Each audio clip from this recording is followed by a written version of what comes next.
Hello everyone, and welcome to this episode of Echoes of Malus. When last we left off, our party was still dungeoning through the pyramid. They went up the central guards tower, met with the big thing up in there, and then decided not to fuck with it, and ran away. Meanwhile, they found some cool goggles, they found some cool necklaces, and at the end, they learned that their newfound cleric friend, Tiflamen Altine, was not permitted in the pyramid. In fact, it would be cataclysmic if he was allowed in the pyramid, right? That's what they said. Resulted in all elimination of life on the planet or something. Mm-hmm. Yeah, definitely not good. No, I don't think it is. So I think we were talking about leaving. Yes. Okay, well, we have to get our Keeping story in mind straight. that there's a large cleric that's being kept here. Yes, and like I mentioned earlier, hopefully we come back at some point and possibly free it. We should get our story straight, what we're going to tell Skeletonface. I can't talk to him. Why do you say that? Because I won't be able to lie to him. Ah. What are other people's thoughts? Do we need to lie to him? I mean, it would be a lie of omission, if nothing else. I guess so. We can't just tell him the truth. If we tell him the truth, that this place is basically inert, except for one big, mean-looking cleric in the middle of it, I don't think he will be as scared of it as he was, and he'll probably just wander in here. Which sounds like we need to avoid. But can we tell him he's shouldn't come in, and what would happen if he comes in? I don't know. Just tell him there's a really, really scary thing in here that we're not going back in there. But how do we know that the goggles are telling the truth about them being united, leading to elimination of all life on the planet? I think that's a farce. Really, if either of these two were powerful enough to do that, I don't think they would have been trapped in any way. You know? At least, I can't think of any clerics that get exponentially stronger when they're combined with another cleric, or even just near another cleric. Give me a history check. Okay. I hope I can't. History. It's a 9 plus 5 for 14. You're thinking back on school, and that sounds about right. Okay. You're like 50% confident on what you just said. I'm like 50% confident, which is higher than anybody else in the room right now, so I'm okay with that. I can't imagine that that's true. But do you really want to find out? I don't, is the thing. I really would prefer not to find out. I would love for both of these clerics to be free and be happy and pursue whatever it is they want to pursue, but I mean, we just don't know what they're going to do. I'd rather not be the one responsible for killing everyone. Right. I mean, yeah. So, that being said, Aila, you mentioned we don't necessarily need to lie to Skeletonface, but how much of the truth do you think we can tell him? Or what version of the truth can we tell him? You know, my gut feeling is to tell him the full truth. I don't know if that's the right thing, but I don't know. That's what my gut tells me. Should we embellish? Should we make the place scarier than it is? I mean, if he can't be in here with that cleric above us, I mean, you know, how do we prevent that? We could still try to go up and talk to it. I think we just tell him not to go to the tower, and anyways, the key to the thing I have. Good point. So you really can't get in. Yeah, I mean, if he physically can't make his way in there. Did the goggles say anything else about why? You're not finding anything worse in there than ending the all life on Foros. But does it say why getting them together would end life on Foros? No, it does not elaborate on that. No, doesn't tell me. Just keeps pulling up and down. Maybe we should use the goggles on Skeletonface. I would love to do that, but it's only Yeah. once per day. Oh, yeah. It's once per day for identify. That little blurb wasn't one of your uses, I don't think. Yeah. And we've got to be back. We still have to be back in the village today? Now, we convinced Waleed that because we were following the will of a cleric that we didn't necessarily need to be back on time in order not to anger Trader Nadim. Okay. Which, I mean, Skeletonface said it might pay us. So, like, if we get enough gold to just pay Nadim off, all's well that ends well. But we don't have gold yet, right? Well, maybe we tell him the truth that what's in the pyramid is that there were at one point a lot of clerics that had been imprisoned. And there's still, when we went in, there were still a couple in there. One of them is super duper scary and tried to attack us. And one of the things we found out while we were in there is that if he were to go in there, it could be an incredibly horrible situation for the entire world. And that would include his friends that he goes to visit in the village. Okay, I like that. I think the more we can outline how scary that thing was, the less he will want to go in. He's already not gone in this whole time. So, Are we giving up on going upstairs and trying to talk to it? that thing really didn't seem invested in talking to us. True. It did start swinging as soon as we walked in. And- Oh, yeah. Although I am certain of its intelligence, I don't know if it could speak common. Do you speak any other languages that it might know? This is something I figured would come up at some point. I took proficiencies in 5e speech in Celestial and Primordial. And I kind of assumed one of those would match like some kind of cleric language, written or spoken, but Jake, I did want to get some input on that. So this is a good time to bring that up. Mechanically, we're not going to be doing much with language in this game, just because I want you guys to feel like you can explore the world without there being strict complications on that. So does that mean as a character, and I guess as a player, I can assume that the thing didn't respond because it isn't able to speak or chooses not to speak. It's not because it doesn't understand us. Right. What I'll say is, if there's ever a language barrier that you can surmount, it will be something that I have built in an option for you to be able to surmount. That might not be blatantly obvious, but you're not going to have to sit and wonder, can I talk to this? Is there a way I can talk to this? Something will probably lead you to that. Okay. So I just had a thought, and Jake, clarify if this does this. I think that whenever we were looking, we decided that because that my undead abilities would work against clerics. Mm-hmm.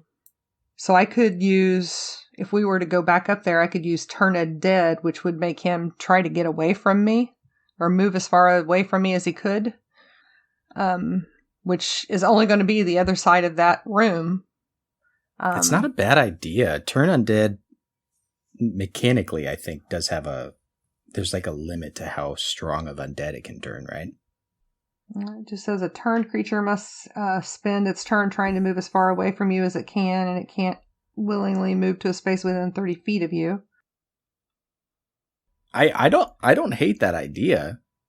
It's kind of cool. And then maybe we could see if there's anything up there, like another key to open that last box. But Okay, let's try it. I'm all here to try things. What's the worst that can happen? One of us die and we have to restart the day. Like. Maybe if we're lucky. I don't know if I would want it to happen. I think if it happened at this point, I would just go mad. Let's see. I've died. You died. Who's next? Let's go next. Lynn died. Yeah. To use this, it's only an undead that can see or hear me within 30 feet. So if we're on the other side of the door and we can hear him while he's on the other side of the door, we don't have to open the door for him to see it to know if it works. That's even better. I love that, honestly, because I was a little worried it was going to get smart enough to, next time we go up there, to just rip that door open. Because I think, however long it's been, it might have forgotten how the trapdoor worked once. I don't know if we're lucky enough for that to happen twice. So maybe we just, let's, I'm more comfortable with this. Let's try this. Kato, give me an intelligence check. Actually, give me a strength check. I think athletics makes sense. Give me a DC 15 athletics. Pass, I got a 16. Okay. You are maybe not the most physically fit, per se. Not that fitness has a really good definition. But you are undeniably the physically strongest person here. Looking at the door, you would estimate that was about 4 inches thick of chromatic steel. If this thing is able to lift 4 inches of chromatic steel, 4 inches thick of a 4-inch thick slab of chromatic steel, then you have much bigger problems than it being contained in a tower. That is such a immense weight that it would probably it's just stronger than it could conceivably be, is kind of what I'm saying. I think we should trot up there, see if Aila can repel it, and if not, see if the glove can repel it, and if not, we close the door and we leave. We move on with our lives. And since I'm holding the door, he has the goggles, takes the goggles off his head. This will probably help you find a key, hopefully. Who wants to wear it and look around? I will. Hands it to him. I will say I love the goggle look for Connor. It's a great, like a little steampunk kind of touch. Ooh, we gotta do new art now. So Kato's going to go try to look for a key, see if there's anything that a key might be in there. Lee, are you going to talk to him while Connor is prepared to slam the door shut, and I'm trying to stay in a space that will protect you guys? You can't get more than 30 feet from me. No, I'm not going to be of any help here. I can't talk to that thing. I can't repel it. Kato's got the goggles. Yeah, I can try to talk to it, but I'm guessing it might not want to talk to me much if it feels like it's being pushed away from me, or that it wants to run away from me. Right, and that's...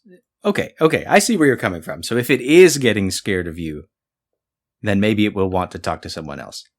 Yeah. Okay. Sure, if your ability works and it tries to turn tail, I will come up there with you and try to talk to it. And also, so you guys know, if I do this and we get into a bad scrap, I can't do the thing where I can give you, extra health or extra hit points. Okay. It's That's one all or the right. other today. We're already rocking with aid, right? Yeah. I know that's a refreshing bonus aid, but no, it's good. You've already helped us out a lot. Okay. So we're prepared to, if it starts to... We'll see how this goes. If it works, awesome. If it doesn't, we can close the door. And if we don't close the door, we hope that we wake up tomorrow at Suha and Jafar's. So you guys go back to the 3rd floor of the tower. in here, you can hear the beast from above stomping around. Dum, dum, dum, dum. So Connor, I think you and I go up and get ready to open the door. I'm gonna stand on the other side of the door. It has to be able to hear me, see or hear me. So we could open the door, and we know it sees me when I open the door. Do we need to? We just want to make sure it's not right on the back side of the door when we open it. Yeah. Or I can be talking loudly. You just shout through a crack, right? As soon as you get a gap in the door, that's going to be enough.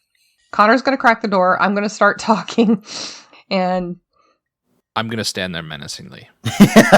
okay. I think Lee gets ready just in case if all else fails, he's going to try charm person, but he's only going to do it if everything else goes to shit. I'll also look into the room with the goggles again, just to make sure there isn't anything we missed.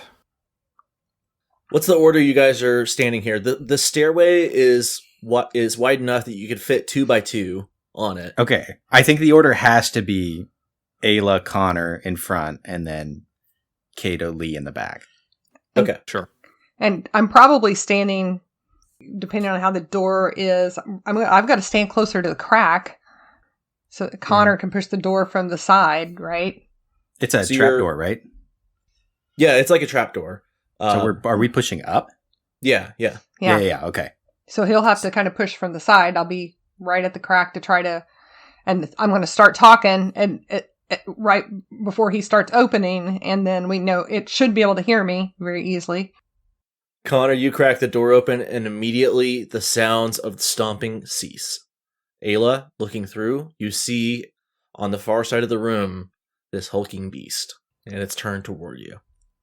I forgot this thing was like 10 feet tall. Yeah. This thing's huge.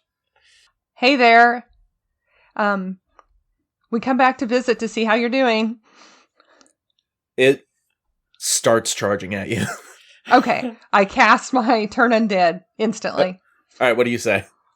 I grab my amulet and I say, by Lumia's light, you shall not come near. Let's see. It makes a wisdom saving throw, right? Yes. Okay. What is it trying to beat? What's your wisdom save, DC? 13. 13. Guys, it's a natural 1. Oh, thank Christ. It stops dead in its tracks and begins to cower in the center of the room. It pulls its arms up over its head. I immediately peek up and start looking around the room with the goggles. That's unexpected. How long does this last? Just keep looking around. 1 minute. Just look. We have 1 minute. 1 minute. We don't- Go. Yeah, I'm frantically just going around, Just if you like seeing what's in the room. and I'm going to continue talking to him. If you stay there, we don't want to hurt you. We're not here to hurt you. I know you're scared. We don't want to hurt you. Do you speak? It's afraid of you. Come on, Lee. It's your turn. Yeah, okay. Both of you All search. right. What are you doing? Okay, let's take this in order. First off, Kato, you're looking around the room. That doesn't take any amount of time, so let's do you first. Give me an investigation check. Does he have an advantage with the goggles? What the goggles? No, it only affects Arcana checks. Uh, If you see something, it will tell you more about it, but you okay. got to see it. 17. 17. Nice. You're coming up on the east side of this tower through this door.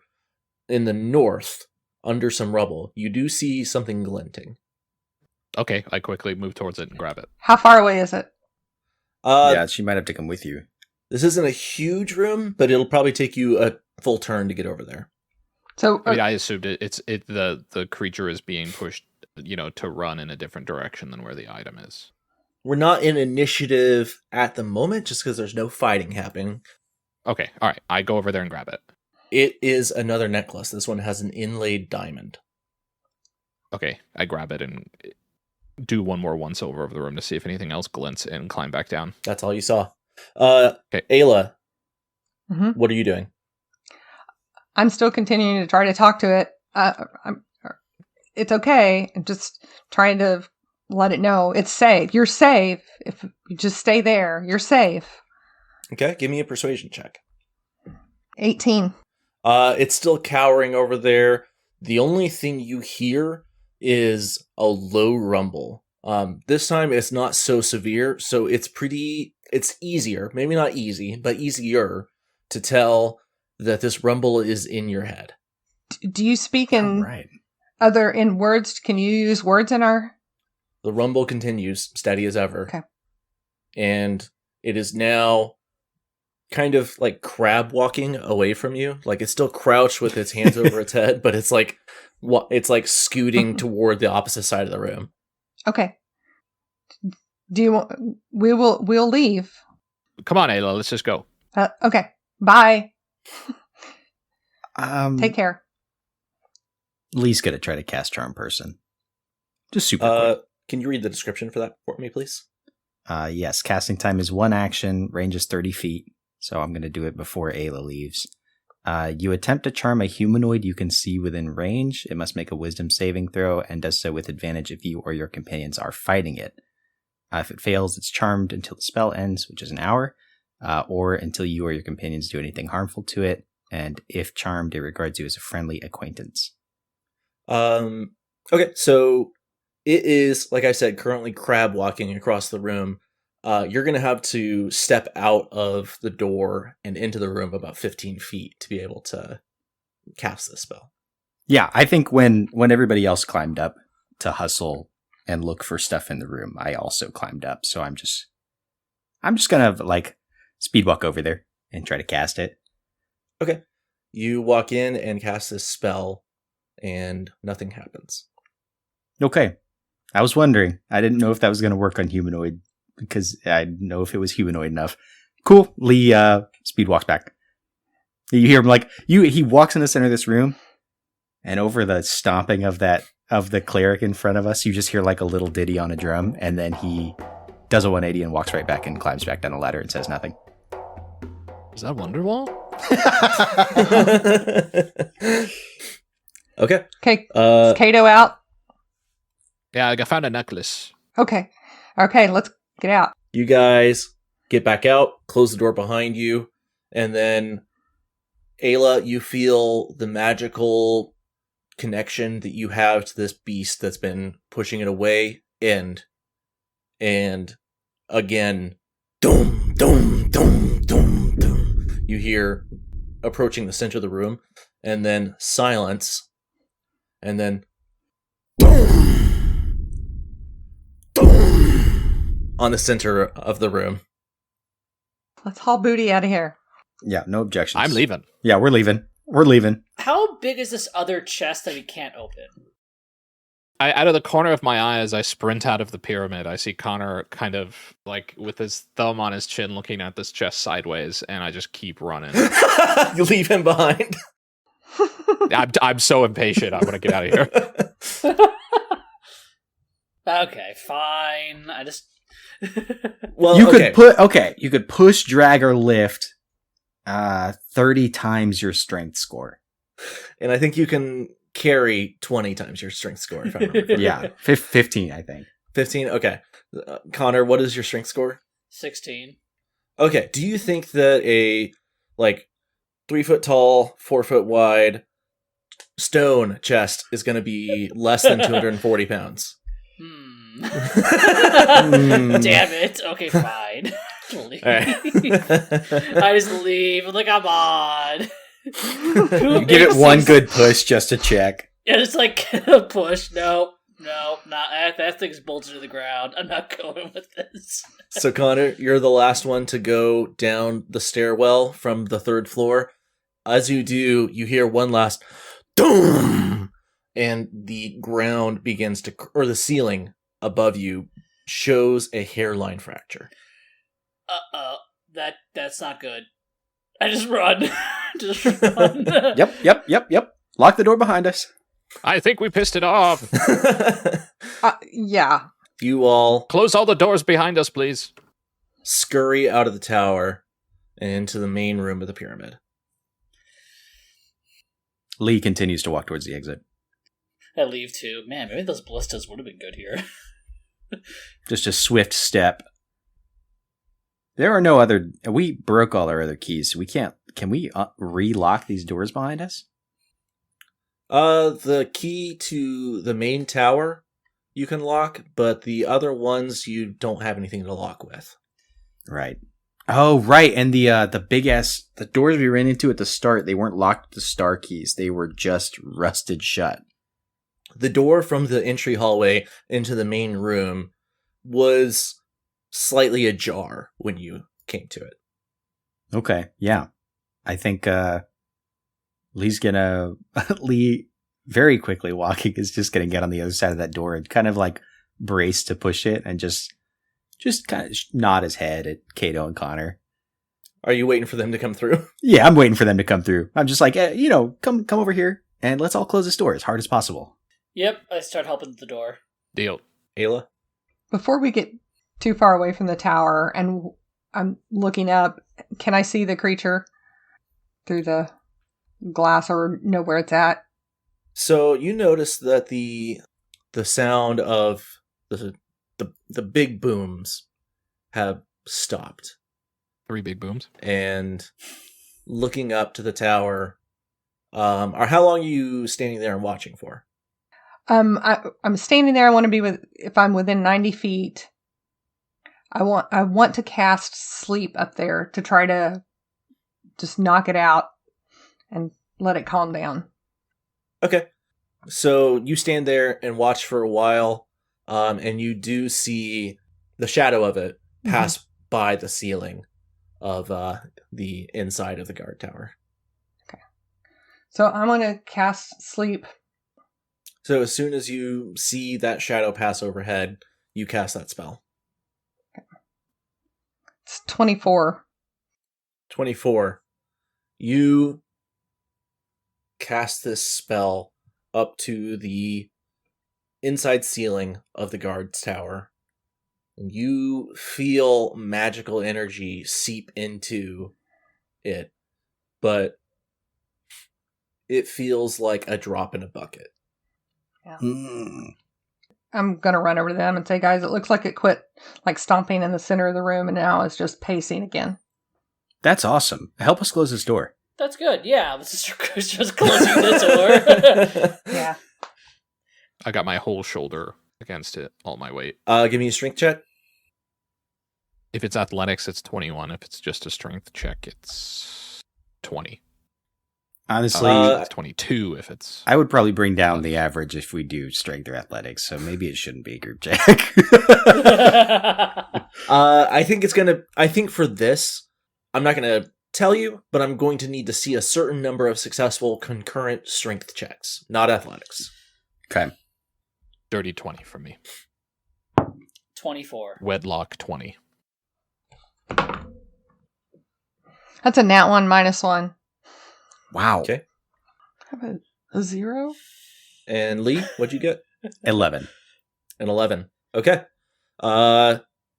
You all begin pushing on this door, and as it... Well, really, you're pulling on it, because it was... as it was swung inward toward the center of the pyramid. So you all are pulling on this. 90% of the way toward the door GM, it's fine. That last 10%, you all are pulling with all of your strength. And as you give it one final group heave, you hear a big snap, and it snaps off of its hinges. Oh, shit. Well, Yikes. Was there a second door? Nope, that was the door. Oh, shit. Okay, well, I'm out of ideas. Does anyone have anything that goes boom? I don't know if that tower came down, if that thing would actually, even be stuck in there. yeah, I think it's just the chromatic steel keeping it in. I Yeah. don't think it has something to do with... No matter how strong it is, I don't think it can do anything to that steel.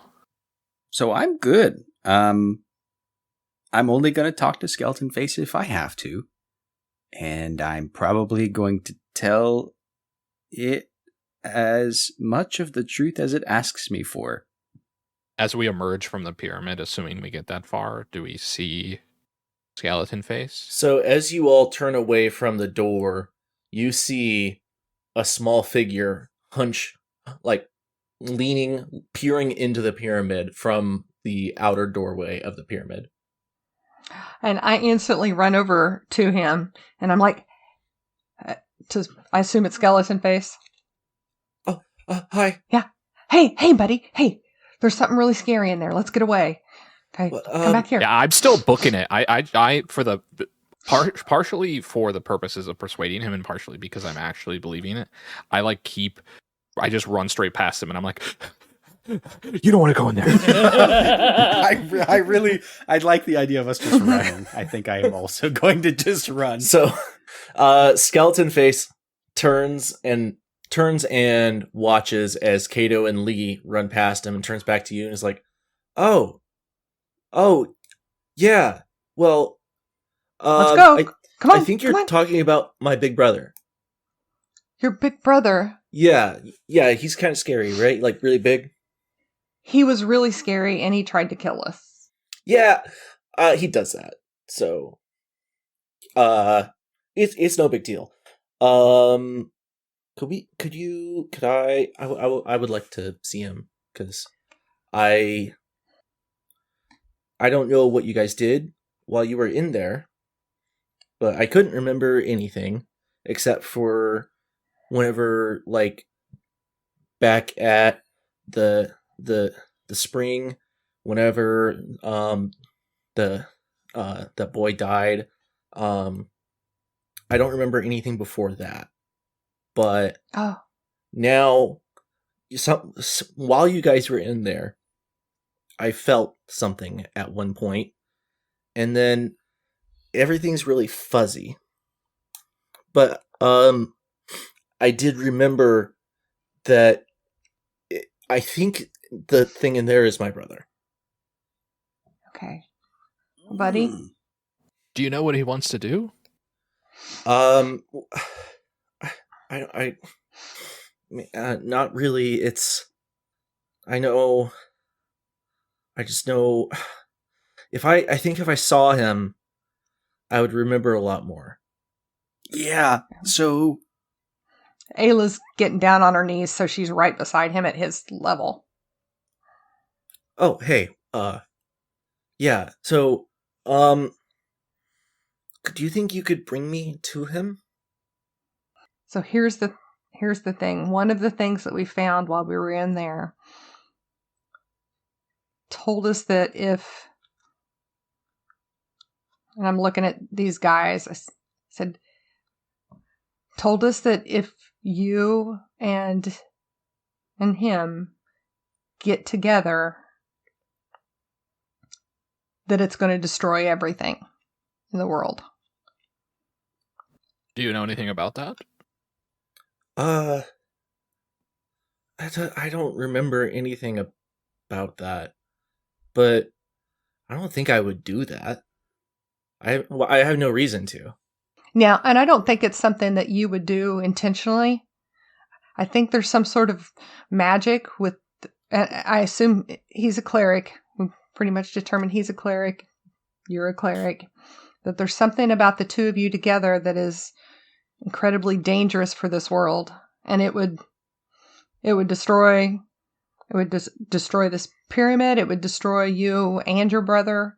It would destroy all your little friends back at the village. I wouldn't do that. I know. I wouldn't. I just want to see my brother. I know. Please. Was he your brother? Was he your brother when you were a human? Were you ever a human? Well, kind of. I mean, whenever I don't really know what happened, and whenever that boy died, it helped me become real. But I don't remember anything before that. But I know he was my brother before that. Okay. Okay, so related on the ethereal plane, not ours. I don't know what that means. No, I think we were brothers here. We never heard about a brother when we were learning about the myth of Tiflaminaltine. Hey, Kato, can I have those goggles real quick? Sure. Put them back on. I look at them. I'll do an Arcana check. I want to see what it tells me about Skeletonface. Yeah, go ahead. Arcana check. I have no intelligence, so 15. With advantage? 15. That's advantage. It's the same information that you saw before. Not permitted in the pyramid. Do not allow to come in contact with the betrayer. Well, it says contact. I don't see a problem with him seeing him. That's a lot you're betting on. It's a lot of weight language being carried by that, yeah. Hey, Skeletonface. Hey. What? We found out your brother's name or what they call him. Yeah? They call him the Betrayer. Does that bring back any memories? That's not right. That's not his name. Huh. Well, maybe that's just the title they give him. It's not his name, but a title or a label. His name's Rajul. Rajul Altine. Oh. And you're Tiflamin? Tiflamin Altine. You are Tiflamin. Okay. Maybe we should check with Wally about this. It seems He's the closest tie we have to Elokaya Yanavi. You want to talk to him? No, I'm okay. I don't want to talk to him. No. Okay. You guys want to go talk to him, and maybe you and I just hang out here while they go talk to him? Yes, Skeletonface, can we take you in later? Yeah, it's okay. Yeah, you guys can all go talk to him, and I'll hang out here. Is that okay if I just stay with you? Yeah, you can stay with me. Yeah, I also walk over there. Okay.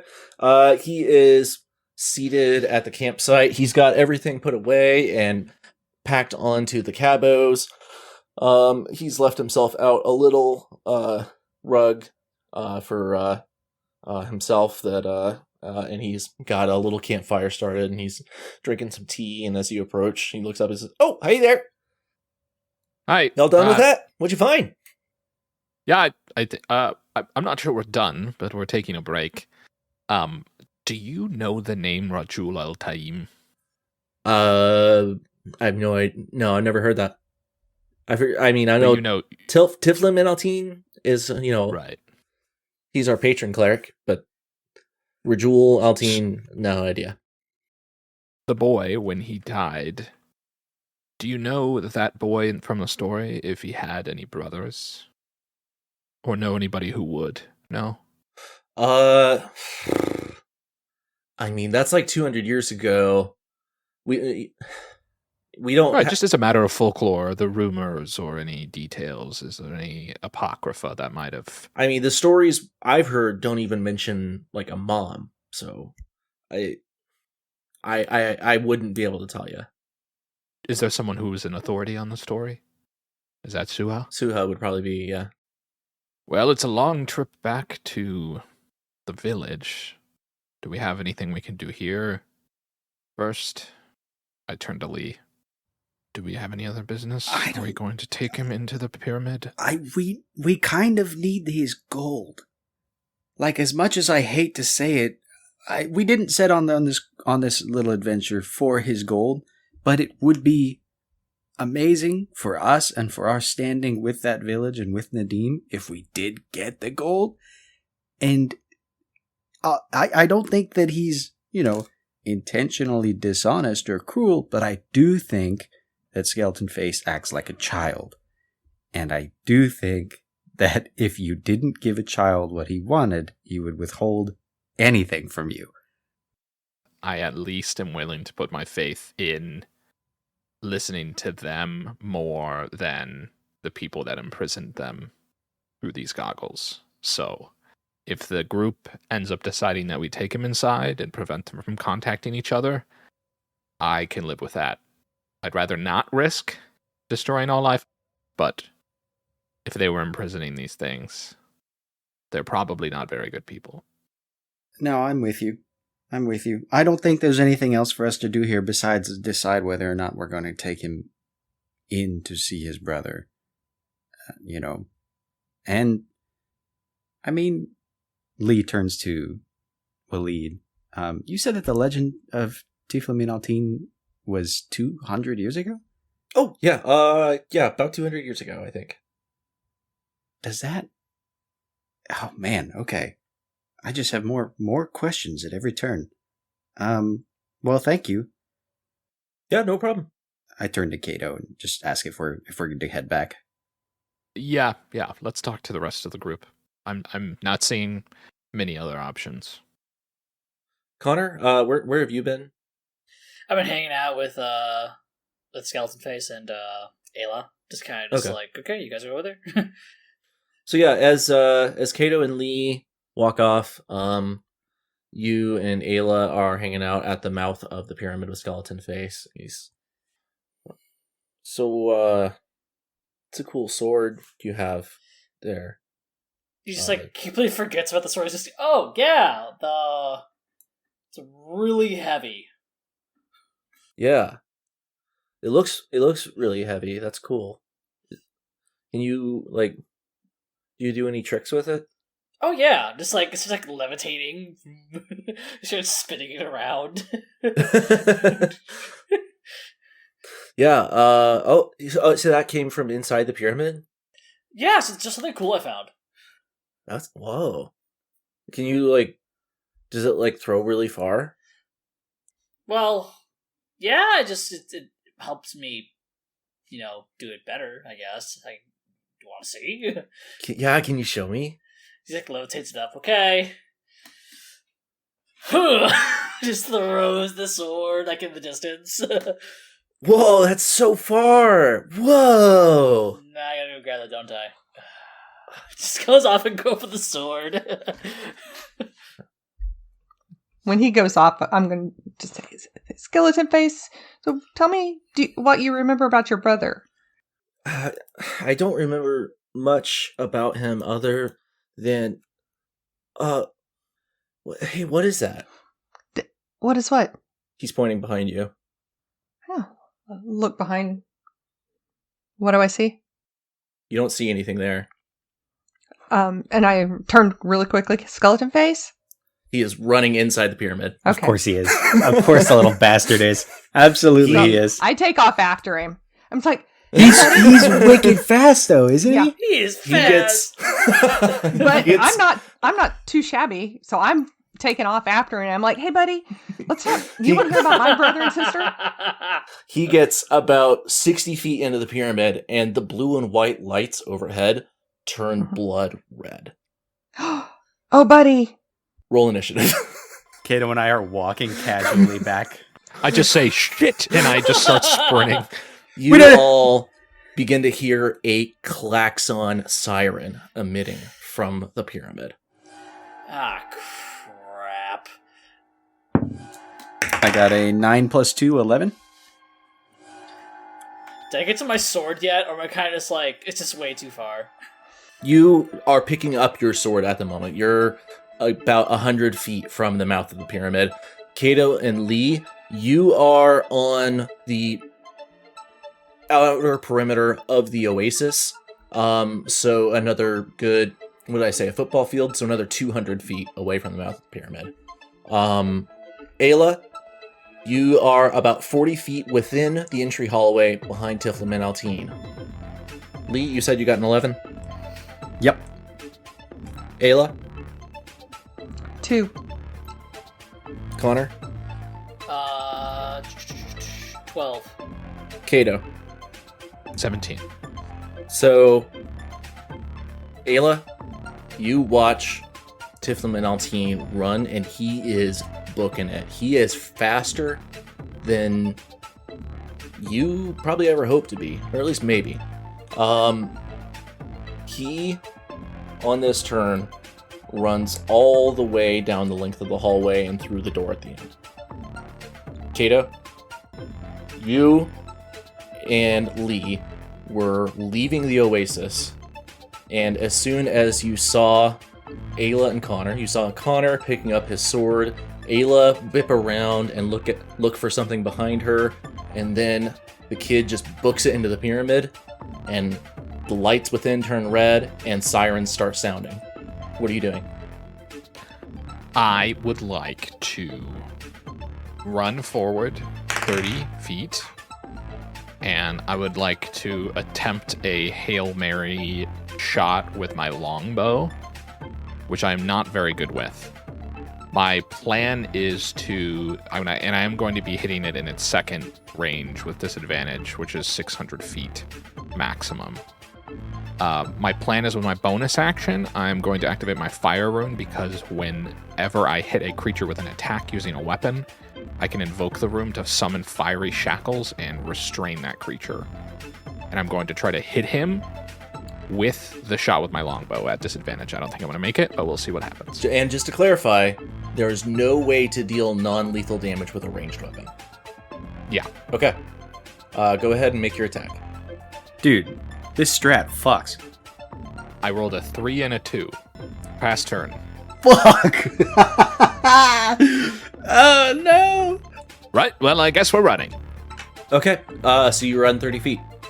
I say, wait, stop! You're a tenth of the way toward the pyramid. Damn. Connor, you're next. You're about 100 feet from the mouth of the pyramid.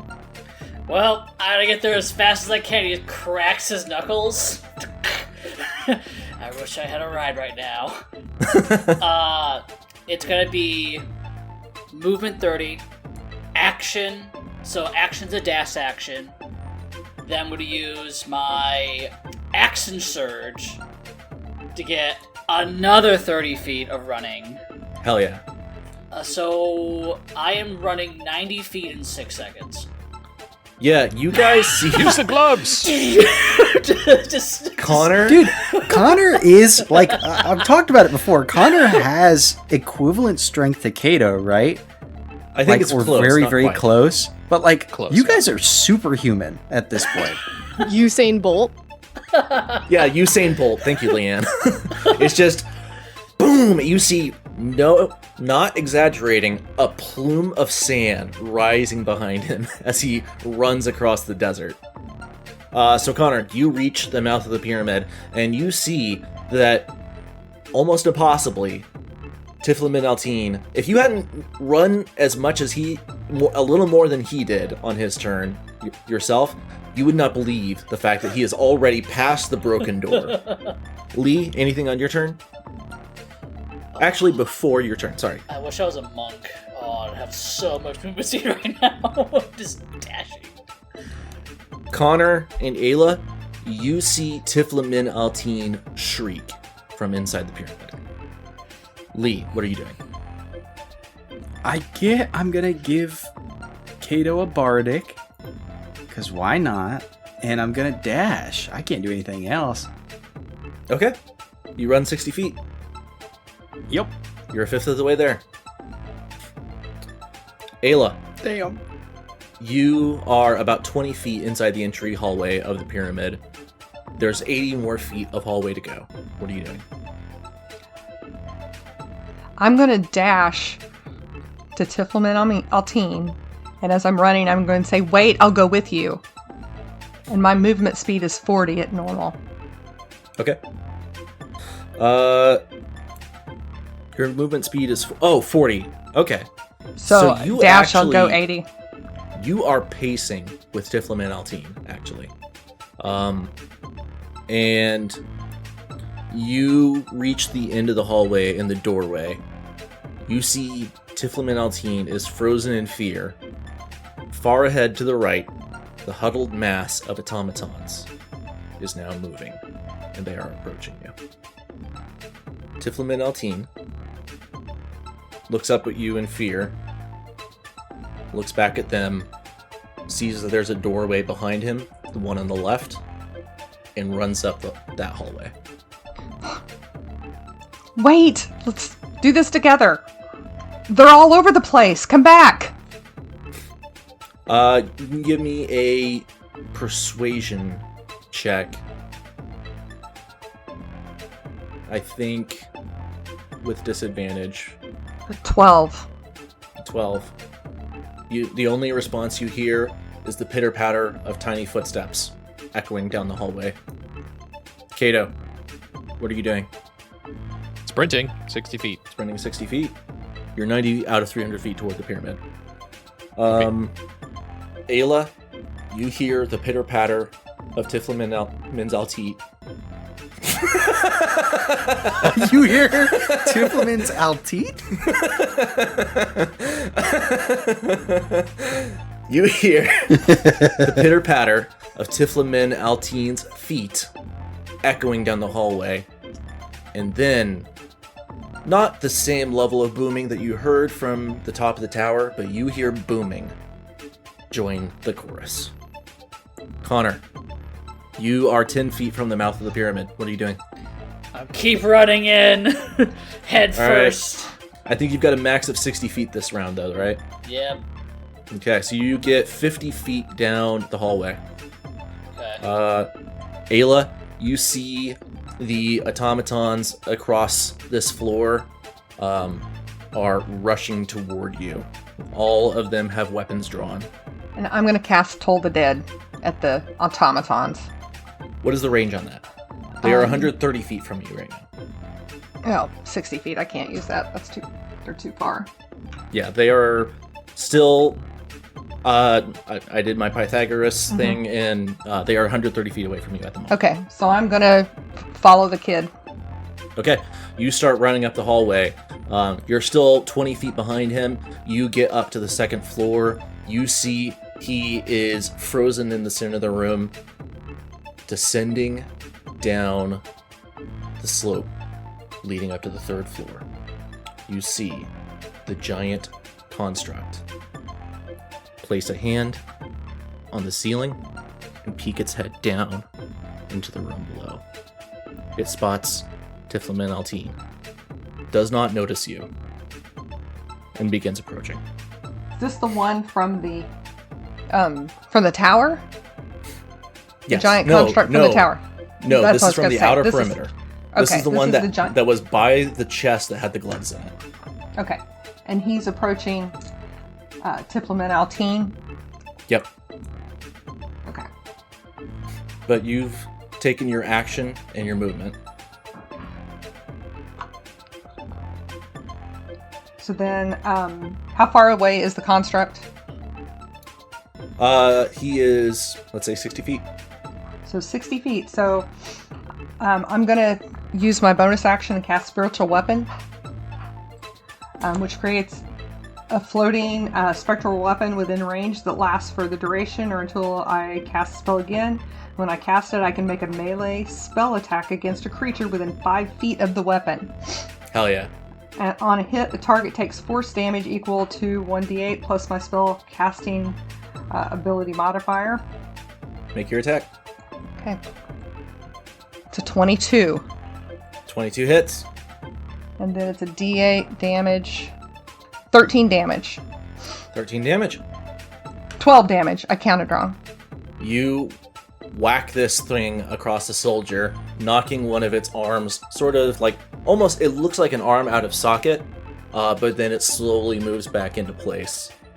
And it looks up, sees the source of this magic, and its eyes, well, place where its eyes would be, it's featureless. Of course, naturally. But it seems to be fixed on you now. Lee, I think we accidentally skipped over you.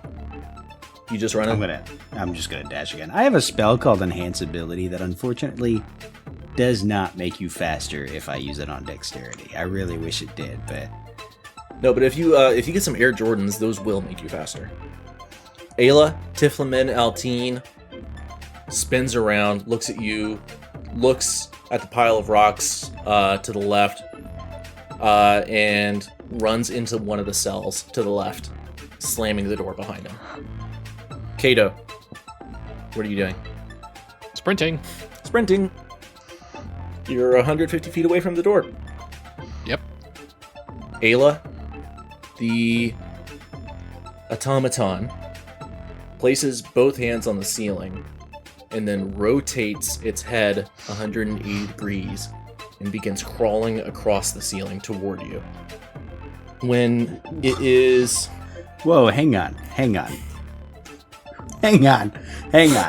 You're saying it's standing on the ground, puts its hands up on the ceiling, spins its head 180 backwards? Yeah. Or... Yeah, like almost as if its head is toward its back. It ringu or whatever, it grudges you. I don't Yeah, know it what grudges. it's It starts for. walking on the ceiling? Do its feet leave the ground? Yeah, So- its feet, Swings its body up. climb on the ceiling with it. Oh, shit. Damn. As it approaches you, the place where its eyes would be fix on you and glow with a magenta light. And darkness sets into this hallway. Magical darkness. Okay. That's not good. How does that affect you, Aila? I have 300 feet dark vision. So, Aila, for the first time in your life, you know what darkness means. Your whole life, you probably respected but never really understood what people mean by fear of the dark. But now, you find yourself isolated with no frame of reference for your surroundings. Connor, you're 50 feet down the hallway. What are you doing? I'm keep running. You keep running. You make it to the end of the hallway, and you still have 10 feet of movement. So you can make it to the door on the left. Okay, is that with my dash or just movement? That's with dash. You see 130 feet away from you a crew of the smaller automatons approaching you at full speed. Okay, I'm basically like I'm running in. I'm just ready to like take the sword and just try to like throw it at them, like spin at them like as a group. Okay, so you're gonna try to launch that at the group of automatons Yeah. whenever. Okay. When I can, I'm still running though. I'm just like using my speed with the actual throw to keep the momentum going. Okay, that'll have to be on your next turn. Okay, Connor's about to do some Monster Hunter shit. exactly. They, as a group, are dashing as fast as they can toward you. You estimate they're almost as fast as you were on your first turn. Lee, what are you doing? All I can do, baby, I'm dashing. You're 3/5 of the way to the entrance of the pyramid. Kato, why didn't we grab some of the cabos? We were already halfway back. We were walking back. You did start on the opposite side of the oasis from the cabos, so you would have had to go back to get them. All right. We're fine. Aila, you're alone in inky blackness. You can hear the scraping sound of stone on stone overhead. And that's all you know. You gotta get out of there, man. I focus for a minute to see if I can hear the direction that's coming from and know that that's the opposite the direction I came in from. I know that Skeletonface went into the cell and closed the door. And I'm trying to remember if there were any other cells there with, doors that I could get in and close. There are a row of cells there, yes. So am I on the side that he went in? The ramp up, which you are standing at the top of, is on the left side of this hallway. The right side, the right wall, are the doors to the cells. Okay. And he ran in the first one and shut the door. Yeah. Yeah, okay. So I think I've got to head back down the ramp. So I'm gonna put a hand on the wall and try going down the ramp as fast as I can in the dark. Okay. You turn about and you run 30 feet down to the bottom of the ramp. You see Connor is standing here. He's got the sword above his head, and he is charging a crowd of automatons that are approaching. So I ran down the ramp, but I ran 40 feet. I don't know if that got me farther out there or if it was slowed because of the darkness. Makes sense. It's still daylight in this room? Yeah. These constructs can haul some serious ass. I know that spiritual sword is still right there by that, or was right behind the automaton that's now on the ceiling. Mm-hmm. And I know... it was moving at whatever speed, so I could move the spiritual weapon back down the hall toward me 20 feet and swing out to see if it can hit. That's my bonus action. What are you swinging at? The automaton.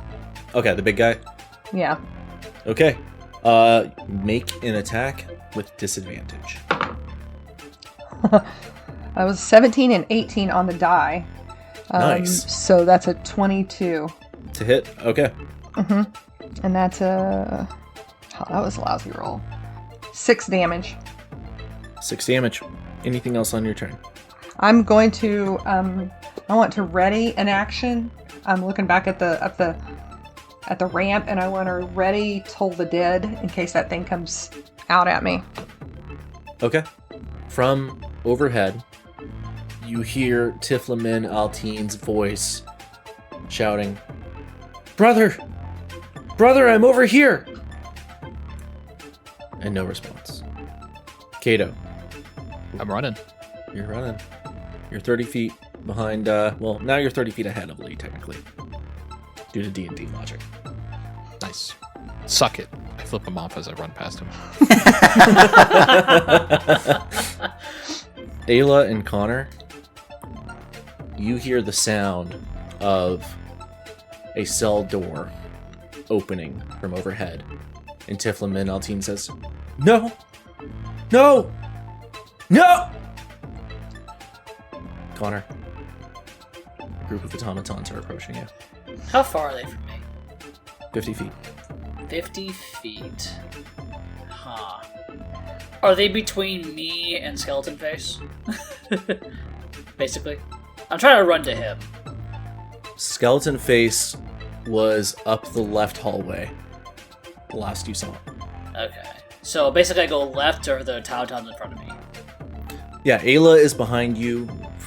Just came out of that left door. The automatons are 50 feet to your right. And the giant automaton is up the ramp that is pitch black. Yeah. It gets easy! It just runs towards the crowd of automatons. Out of my way! And, so I'm gonna use my movement to get 30 feet closer. Okay.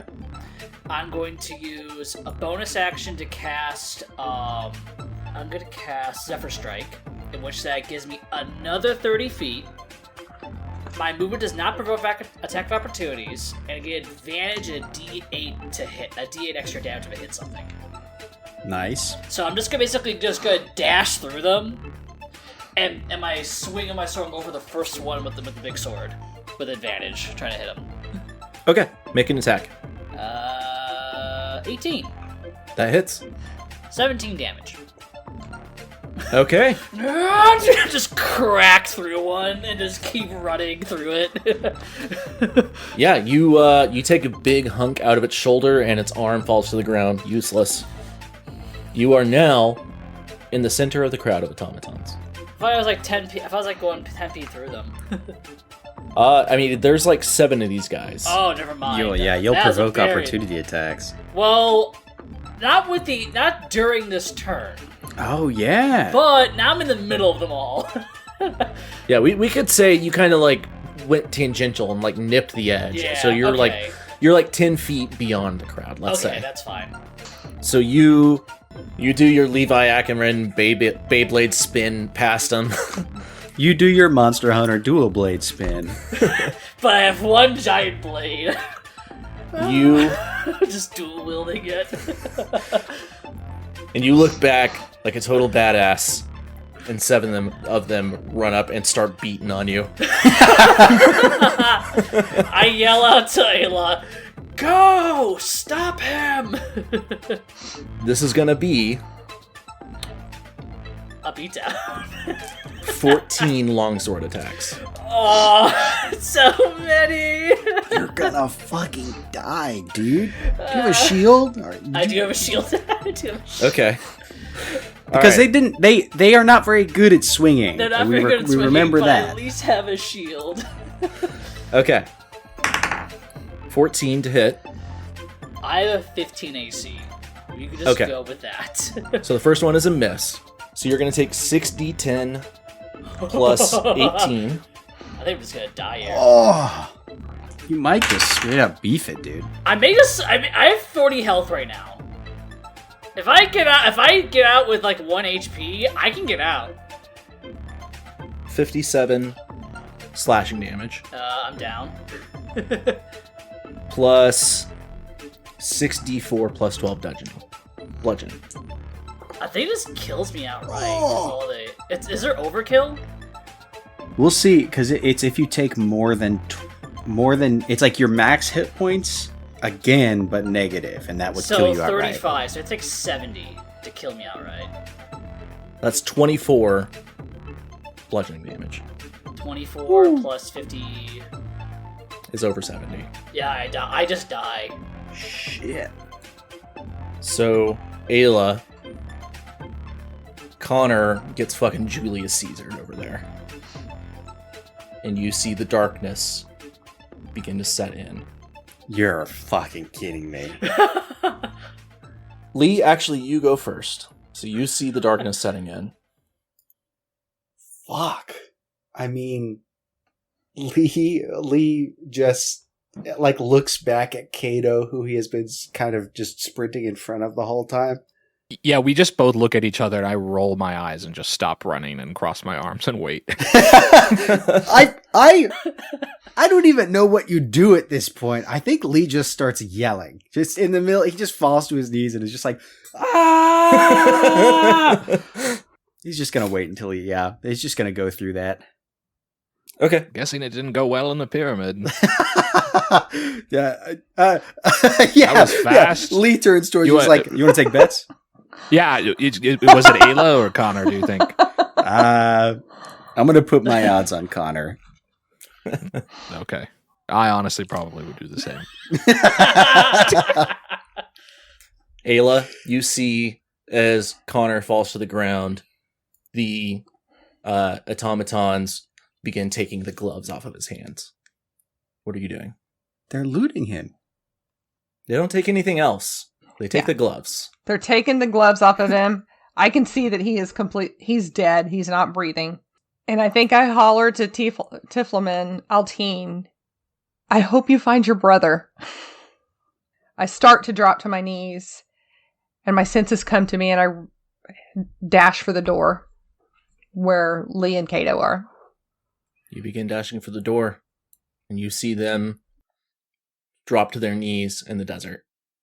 Kato, anything? I sigh dramatically, but otherwise nothing. The darkness takes you away.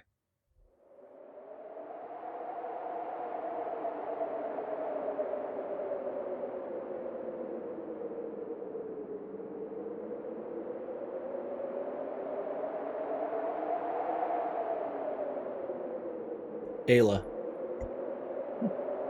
you find yourself alone in an endless expanse. The floor below you is, at first, it seems like it's covered in mist, but as you look closer at it, it almost seems as if it's made of mist. You are in this space alone for some time, and then you hear in the far, far distance a faint clanking of metal on metal. And it grows louder and seems to be approaching you. On the far horizon, you begin to see a silhouette of a wagon driven by 2 donkeys. Seated in the driver's position is a cloaked stranger. It rides up to you and halts. The stranger turns toward you and reaches up and pulls down its hood.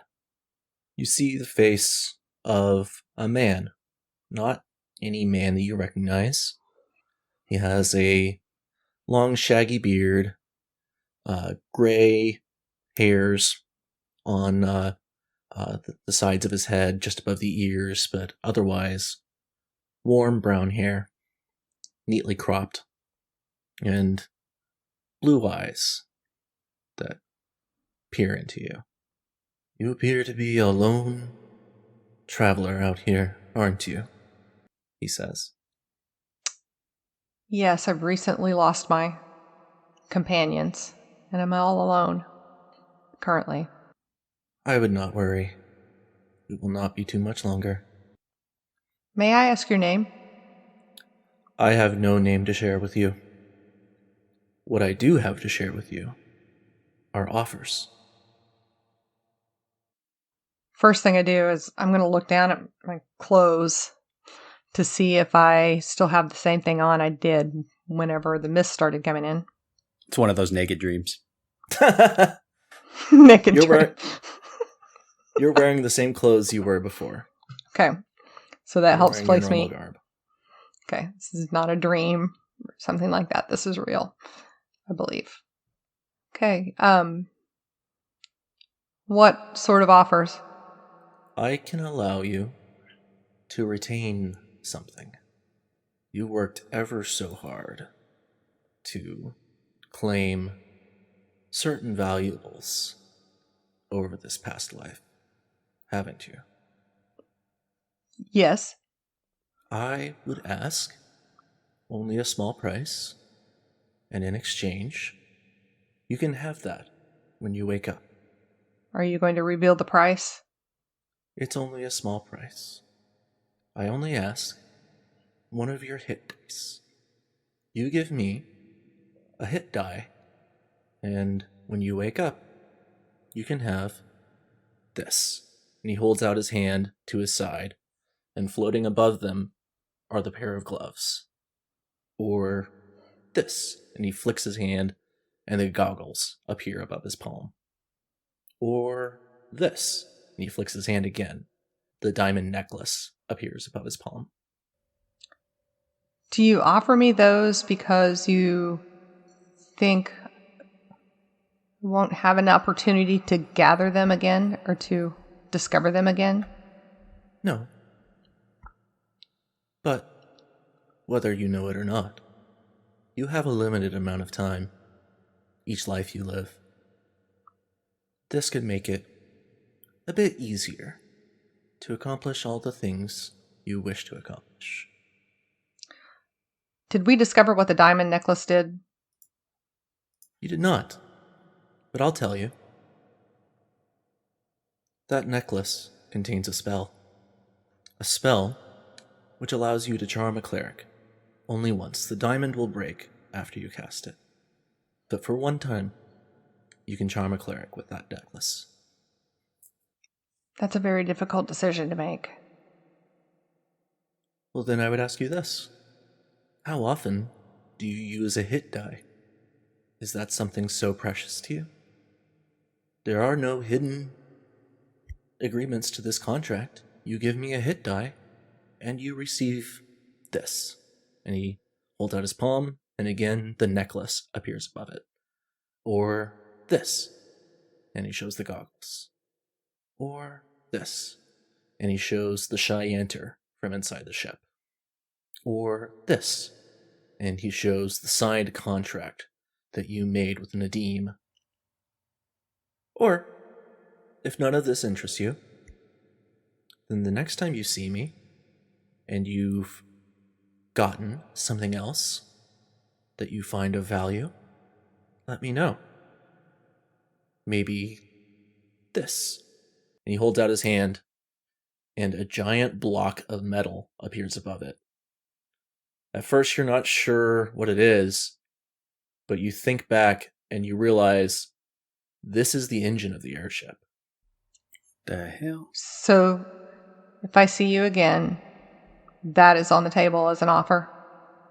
I can't give you anything you don't already have. You have to get that. But once you do, I'll let you keep it. And you can always trade things back in. I will be open and honest with you about this entire process. I have no desire to trick you.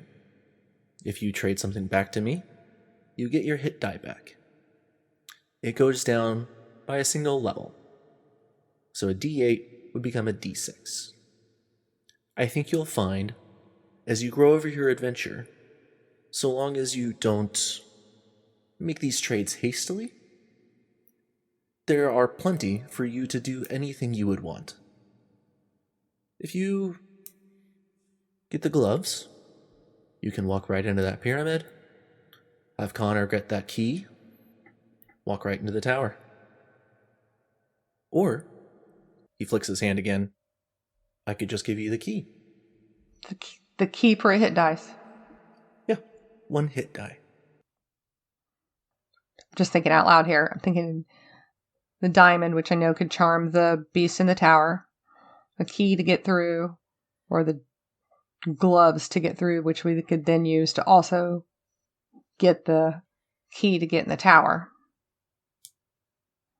You planning on making a trade? It's very tempting. Well, I'll have to be going on soon.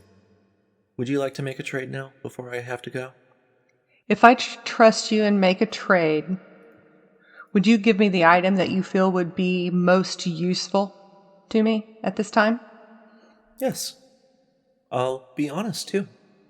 It would be this. And he holds out his hand, and the gloves appear above his palm. I don't want to take away the mystery, but this is the most useful thing to you at this moment. But possibly something else could be more useful in the future. Something else will be more useful in the future. But I might have another opportunity to make that trade at another time. We'll see. I'm going to make the trade. Wonderful. Thank you. I will take that. And he reaches out, and you feel something leave you. And then it all snap goes away. You hear a kind voice state, "It's about time you all wake up. The sun is out, and we could use some extra hands to help prepare for the festival." And that is where we'll end our session. You gave our D&D game roguelite mechanics. That's crazy. I didn't even realize that until you said it. I'm going all the way back. But we're so fast. But as we level up each run, quote unquote, we have more hit die to give. Did I give up a hit die for everybody? Nope. Just you. Just me, right? We all are dying. So like, why do I feel weaker all of a sudden? Does anybody feel less vital? I feel like you need some horny goat meat or something. That's great, man. This is cool. Now I'm just. This is interesting. Uh, I am gonna. died again. We're gonna start getting pretty liberal with the like. Okay, we do this. Like, we've done this before. We do this. We skip over. I'm not getting the fuel from the ship. I'm not talking to Nadim if I don't have to. Yeah. I think we just go right back to the freaking pyramid. Just like... We need to talk to Suha briefly, though. We need to ask her if she knows anything else about the legend. Rajul. Okay. Any thoughts about this session? Pretty cool. Dying. I do feel like you stonewalled us pretty hard with us being that far from the pyramid. I mean, and it's made it easier to kill one of us, to be fair. Yeah. So I get that. I didn't expect to be, like, one-shotted. I think that you got manipulated by a cleric is more. Yeah, that's kind of how I took it. Yeah. I wasn't taking it as Jake doing it, as sort of like Skeletonface waited for the opportune moment. But Right. I'm not But- like super hurt by it. I understand why it had to happen like I just didn't expect to die mechanically. I do like the trading for useful items thing. The trading's That's very pretty cool. I like the implications. The lore implications are very interesting. Yeah, he's the Cartman. I don't. Oh, no, that's terrible. Cartman. That sounds like South Cartman? Park. Yeah. The Wagoneer. You can call him. The traveling salesman. Do you have a name for him? You can call him the stranger. Okay, cool. The stranger also is like this meta implication because he's aware of the hit dice, even though Mhm. that's obviously an out of character thing. But shocker, Jake made something meta in D&D. I was waiting for Aila to be like, what's a hit dice? Don't worry about that. Do you want to give me a hit dice or not? I don't know what it is, but here you go. Well, I wasn't willing to just jump on his first offer, and I wanted to try to see how far I could get him to, because he seemed, I don't know, it seems like there's an intention. He wants us to solve this puzzle. If that makes sense. That was the feeling I was getting from him. He clearly knows more but than we do. Yeah, I wanted to see how far, exactly what the others' offers were, and kind of push it a little bit to see where we got to. So I guess we have gloves again. If we wake up with the gloves, we could probably. Can you do anything with the airship? Anything we need to do with the airship with the gloves? Right. We still didn't know if these things would work outside of the pyramid, but if they do, Mhm. and Well, they do. they didn't work on They worked on modern the chromatic sword. steel Yeah. because they Mhm. didn't work on my catalyst. Mm-hmm. So they might not work on stuff in the airship, but it's worth a shot. If we find the engine. Yeah. Well, maybe we'll find out next time. Maybe we're giving away our hand. Bye. Bye. Thanks for listening. Echoes of Malus is created and DM'd by Jake Parsley. Connor is played by Justin White. Lee is played by Anthony Mott. Aila is played by Annabeth Parsley. Kato is played by Drake D. White. Additional writing and combat design are provided by Zachary Cox. Our audio editor is Drake D. White. Our music is by Public Circuit. And our concept art is by EternalGem. Your producer is me, Leanne Jay. We'll see you next time.